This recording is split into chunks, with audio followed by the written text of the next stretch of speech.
Ah ouais, on y va tout droit.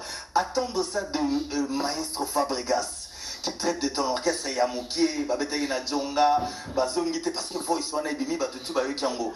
Et ça l'on est nini, Moutouwa yena ebi bosaka, namona abino bon enfant, ou les Guinéens, monsieur Fabregas, Maestro, il est même, parce qu'entendre ça de lui, qu'est-ce que ça devait? Mais ngana, c'est pas là qui pour Maestro Fabregas, Maestro Fabro Nabiso, Maestro musique Nabiso, Taka Maestro. Ngana yana Talara Wata, na yana télé, na contredire Maestro. Moutoumina mon orchestre Nabiso Mouké bon. Est-ce orchestre Mouké?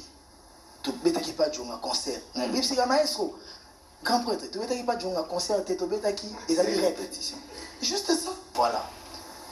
Ceux qui ont orchestre Mouké, ceux qui m'ont amoni, ceux qui m'ont amoni bis orchestre Mouké, oui, il a le droit. Il a vraiment le droit à remonter à l'orchestre Mouké par rapport à sa vision, par rapport à son esprit, par rapport à ce que lui il pense de ce que lui il fait ou de son groupe. Mais plus on a le là, ils ont des gars et pas Djonga, tu bêta qui concert, tu bêta qui répétition. Juste tout ça. Attendre ça de lui, ça te fait lui, quoi? tu parles de qui? De lui. Bah, attends, mais oui, parce que c'est comme si on parlait de Wana Kouti Togo discuter l'été. Mais na kati ndeta msusu ya biloko ngo data msusu. Mais soit ataka ene na ba danseuse. Ah, ceux qui font tout temps soit ko batu ba ko silika. Tout temps soit Lise, ba Shakira, ba toujours ba na plateau. Ndeta msusu ba ko so ko Shakira na ine na mbasali jona za ngafuna lobata presa pexina na ine funa lobaka. Te wana ba lobby na bango. Bien sûr lobby. Et ça entre bango na maestro. Ba danseuse na maestro. Maestro mtam. Maestro mtam beta maso ba danseuse. Est-ce que ça kinga? Maman Nangaye, Balbi fanatique ne sont pas de loin.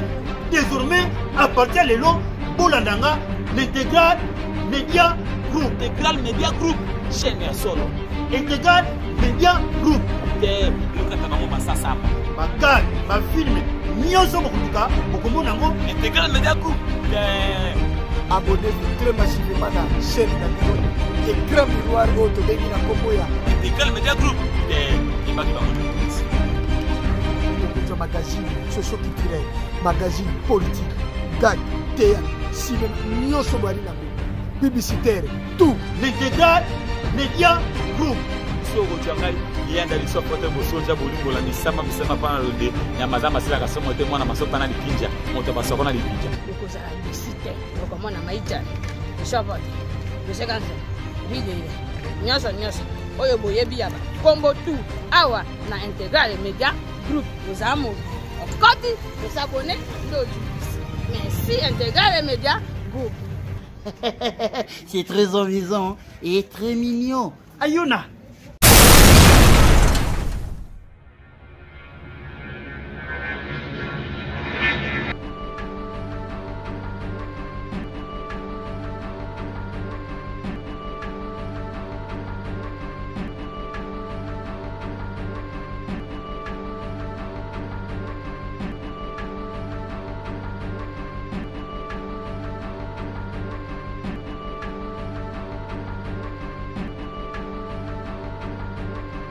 Maintenant, on a zolo banaobo. To kinda na frialité. To kinda na frialité. Na frialité atamukete. Moutoza ambassadeur. Les gens oublient. Mon orchestre ils dépend de la ministère du tourisme. C'est lui qui est ambassadeur du tourisme. C'est héritier. Ok. Mouto ambassadeur, un ministre na biso modéron timba ya tourisme. Na dirkab na biso le maître. Na dirkaba na biso Cheke. Jésus Noël. Na maman na biso DG à ONT, maman na biso Jolie. Ouais. Jolie ombo mokende. Motema ya vena makampo Chico. Tony. Bango ba bengisa kanga. Moi l'individu héritier. Ngande naza ambassadeur à tourisme. Mais ngande naza Timwata te. La Timwata c'est une entreprise. C'est une entreprise. Une entreprise c'est une entité. Oui. Une entité économique, financière, tout ce qui va et tout ce qui va avec. Une entreprise, c'est une personne morale distincte de celui de... Pardon, une entreprise, c'est une personne morale distincte de celui de la société. Donc, si moi, Azamutu, c'est une personne morale. Mouto atanga commercial, atanga la gestion financière, atanga économie, il va comprendre. Nga naza personne physique, nga naza mutu mususu. Si moi naza mutu mususu. Donc nga naza un engagement nga comme ambassadeur à tourisme, mais ça ti moi tati. Mais nga ce qu'on a créé COP, na créé G, lisolo ye. Nga na ko créer makamna nga libanda. Si vous avez pas Jonga, tant que vous n'avez pas Paris,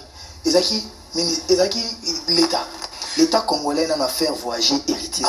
Mais respect, je l'ai dit à la télé, l'État congolais n'a pas voyagé en Angati. Donc, je suis allé à Dubaï, mais moi j'avais examen, on a privilégié l'examen d'État dans préliminaire, et dans un voyage, on a été Atlantique. Tu t'es dit Dubaï pour l'expo Dubaï, donc bon voyage, on va défendre la couleur en Bocanabiso, donc voilà. J'ai suivi dans le groupe, il y a Baninga chroniqueur, journaliste et consort, délégation héritier à Kenango, il paraît une prise en charge, foutara musicien, dans l'État congolais, dans le ministère du tourisme, $500, il y a frais de voyage. Tout qui est à travers réseau, les gens se sont étonnés. Ah, mais lui, il est qui là dans ces pays où l'État fait nous refoutre à musicien. Je demande sincèrement, je demande pardon à ces Congolais-là, à ces journalistes-là qui l'ont dit dans le groupe Nabino, parce que moi, voilà, et heureusement que je ne suis pas dans vos groupes pour voir tout ça. Voilà comment Azamote Mamabe. Les musiciens n'ont kangami na Istanbul.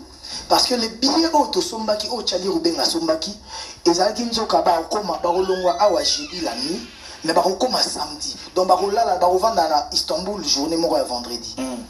Bakangam, il fallait payer 2000 et quelques ou 3000 et quelques. Du moment où moi et Kissinjo, on avait pris Air France, bon, bah, je suis Turkish, Tokokutana, Kunana, Istanbul, Tokokutana na Madrid. Bah, se retrouver n'avait pas Chopanda. Na producteur numéro Gaël Aza Gabonais, c'est un grand producteur. Non, et son nom. Voilà, oui bien. Nasango Mokonzi, Israël Moutombo. Je vais te dire que Israël Moutombo m'a foutu plus de $2500 pour que les musiciens va libérer Bango, va comme vendredi, va jouer temps à repos pour que samedi tu bétan dolé. Israël Moutombo, l'État congolais. Le ministère du tourisme, la liste à bateau ba futaka. Nanu ba futangate. Ndenge na ambassadeur à tourisme. Ils ont un salaire. Peut-être ceux qui n'a bêti concernant la bêta la semaine congolaise. Il y a tourisme na Lualaba.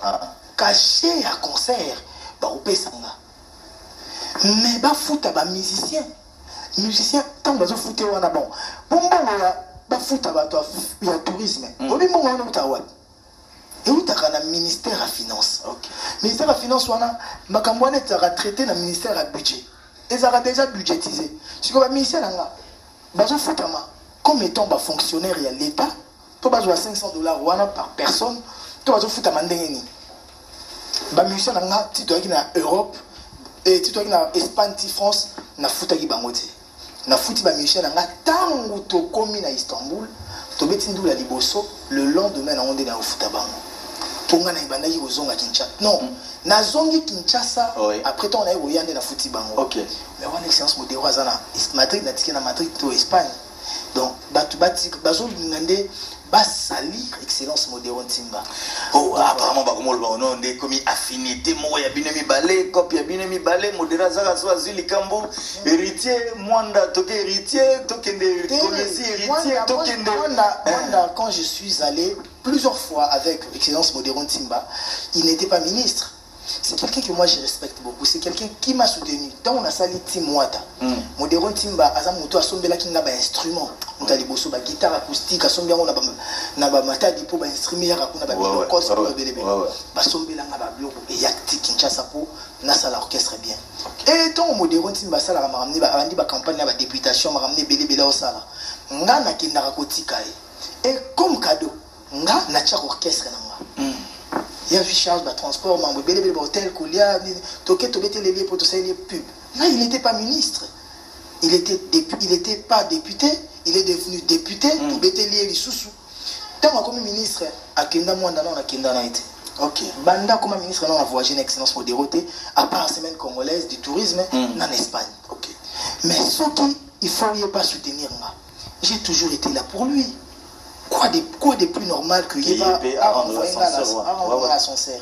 Donc Batubatika Koulou, Babalou qui a des excellences, Makambo, et ça là que bon l'État a utilisé en bien non. Il n'a jamais le ministère du tourisme ni l'office du tourisme. D'autres joie ni l'office ni le ministère du tourisme ni l'office national du tourisme bafuta déjà ba musicien Timouata. Attends qu'on monte ça là. Tariti Wata, n'habitez ceux qui ont pu entrer dans les secrets des polichinelles. Les lots pour monter produire Wata, net Liban, la fois foutu bakaché wa kombe. Voilà, il a fait secret d'état, soit tout va moi et ça sous bien terre. Mais net Liban d'abord ceux qui mbongo ya moké. Na koyi kozana ba ça va 35 000 té. OK. Ndoulé, na ça va 35 000. Et le sénateur Mizibina Masolo. Voilà donc Paulo Tudilou. Normalement, il faut au moins 40 000 euros pour la bétandou les Libanda. Mais si quoi, même à ta temps de bétana kin, yoso mo bétanga concert, na jomo boka bimisimbo mo bétanga. La différence. Parce que là yo, ma relation est primaka. Ouais. Ko bananga wa tata la boui, tala ba difficulté ça. Mais na na boui. Ouais. Aider nga changa pour la production. Bételanga ndoulé. Ce qui peut makambo simbi makasi, na bétango solo là. Wana to salango na kibomoto. OK. Par exemple, mboka moko comme sous brasa balinga na ya ba fanatique bazaki belé, on a besoin nango. Donc voilà, tout ça compte parce que les attaques qui côté sur la 50 000 $, ba kopé ça 50 000 $, tout ça ngana na 35 000. Mais wata ça mutu na ngati. Natali pe moto ndanga zabo. Ouais. Tout na ba problème. Il m'a ça. Quand tout on a voyager à contribuer à. Pour dès ton voyage là, les artistes sont voyager mais tête tendait à tindi billets. Tout mettre casa son billet tant 10 billets na epi mususu. Vous comprenez? Si quoi yo on a un voyage à massa na. Producteur sont bien ba musicien mais ba billet on non ça na. Na tu ba kumba massa na ba pied na to kena biso. Pour moi pour ça massa na pe ba c'est là ça trop. Environnement on a besoin na yo. Donc voilà. Batubatika kanisa. Paulo Tudilou maintenant, c'est un professionnel. Déjà avant même Nasola, n'a pas Tudilou m'envoie l'art. N'andimara déjà même contrat nae. Parce que ayebi ko promouvoir l'artiste. OK. Ayebi ko artiste na valeur na niveau nae. Te Tudilou batika. On va cop nae bena. Maman nae. Ouais. Talaka azap c'est producteur avec ça double Atlantico. On a les rois de la forêt. Ngam no salango sus. Et d'ailleurs Atlantico, oyebi keza. D'ailleurs kuti yango na ngana lobto loba double Atlantico, on oyebi ke était wata biso de côté Atlantico de talibo. Ba tout on va fiche kana che, tout Atlantico ba on va neticher. André Borbo. Ouais. Mais non béton. Da. Siko to pesa makambo jour ali boso be jour la sima po ba doye ba te ba musa ba moka bwana na wudu na Pablo Kini na Pipi de Lion ote to sombi 11 tables et to sombi 11 chaises ya table moko maintenant tu na ya mukola liboso ya mukola mibale nga obeka ba ndule mais ndule ya liboso na ndule ya mibale e ko Canada. OK. Et zande mo ça ndule na ndule uzana ndenge na vraiment. Je profite aussi de Braza. Toi, on a concert le 15 avril na Braza. Je profite pour souhaiter un très bon dimanche à Ben Willy, les Gabonais qui nous suivent. Très bon dimanche à toi. Mandela Weston également nous suit. Et Bazota Labiso Baza et Belé. En tout cas, bon dimanche à Radé Weston également. Lorenzo Kinza nous suit également. En tout cas, Napessimino Bambote. Bon dimanche à Kale Mboka, lui également. En tout cas, et branché Patrick Edifouana. Vous êtes tellement ébélé du côté de Luanda, en tout cas. Le président d'Ifouana. Patrick Edifouana, vraiment, en tout cas, Azanabiso et Longo. Eriti Wata, tout à l'heure, au Outiko Laxabiso Ndenge, la team Wata, ils ont famille, vous ensemble, vous vivre bien. Mais. Dans le baggy peg, plus tout ça, c'est l'orchestre, tout un mois et quelques semaines. Tu vas dans un hôtel, dans un hôtel. Les musiciens m'ont retenu à la tigare, que nous allons pas t'attendre, moi, c'est non. Même na wingi za to beti to va na hôtel to beti ndule so tam sous zénith to nini le lendemain moi na yebela ke créer na vanda na ba de kono to asa na o to mi suspendre ba za ba kota mabala koti pe di bala na o pour créer mère femme au pelo car titi petit bozonga Kinshasa mais biso nde tokenda wana tovanda na hôtel banda tokenda ti tozonga siko so ozoyoka mutalobi orchestre wana kuti ya mikie wana bagenda obeta na babeti concert na Jonga bazongi Kinshasa na rectifier kaka orchestre moké oui peut-être toi puis orchestre moké mutu na mutu il faut totika la batu ba liberté de penser parce que c'est sacré on est en démocratie oui. La démocratie c'est là où liberté a eu et souki et dans la liberté et dans la démocratie pardon on prône d'abord la liberté d'expression la liberté de penser etc. Et toutes ces libertés là moi je ne peux pas voilà. Ceux qui ont orchestre mouké, ceux qui ont moni, ceux qui ont moni orchestre mouké, oui, il a le droit, il a vraiment le droit à remonter orchestre mouké par rapport à sa vision, par rapport à son esprit, par rapport à ce que lui il pense de ce que lui il fait ou de son groupe. Mais plus on a et pas Djonga, tu bêta qui concert, tu bêta qui répétition. Juste ça. Attendre ça de lui. Ça de lui, tu parles de qui? De lui. Bah, tant mieux. Mais oui, parce que c'est comme si on parlait. On y va tout droit. Attendre ça de Maestro Fabregas, qui traite de ton orchestre Yamukie, Babetaï na Djonga, Bazongite, parce que faut y soigner Bimi, Batutu, Bayokiango. Et ça, l'on est nini, Moutouwa, il n'a pas dit que vous avez un bon enfant, ou les Guinéens, mais c'est Fabregas, Maestro, c'est de même. Parce qu'entendre ça de lui, qu'est-ce que ça devait? Mais c'est pas là qui pour Maestro Fabregas, Maestro Fabro Nabiso, Maestro musique Nabiso, Taka Maestro. Ngana yana télé, yoka Talara Wata, na yana télé, na contredire Maestro. Mutumina moni orchestre Nabiso muke bon. Est-ce orchestre muke? Tu bêta qui pas jouer un concert. Mais c'est un Maestro, grand prêtre, tu bêta qui pas jouer un concert, tu bêta qui les amis répétition. Juste ça. Et après. Peut-être et le roi au yoko au monde qui est en train de soigner les apôtres traiter sur orchestre mouké mais il y a moins dérangé ngate ngana mon yango normal que il y a mon orchestre na mouké mais si ko question nga yoko mon orchestre na mouké te ah bon orchestre mi mabatu ebele ba ke to bazongi ke boy ba ke c'est l'album ebeti c'est ça ta pensée yo mon orchestre na biso grand mouvement moi je m'en réjouis. Ce qui n'est pas mon orchestre, c'est un qui. Mais non, normal, mais tant que je ne sais pas mon nom. Donc, on a tout discuter l'été.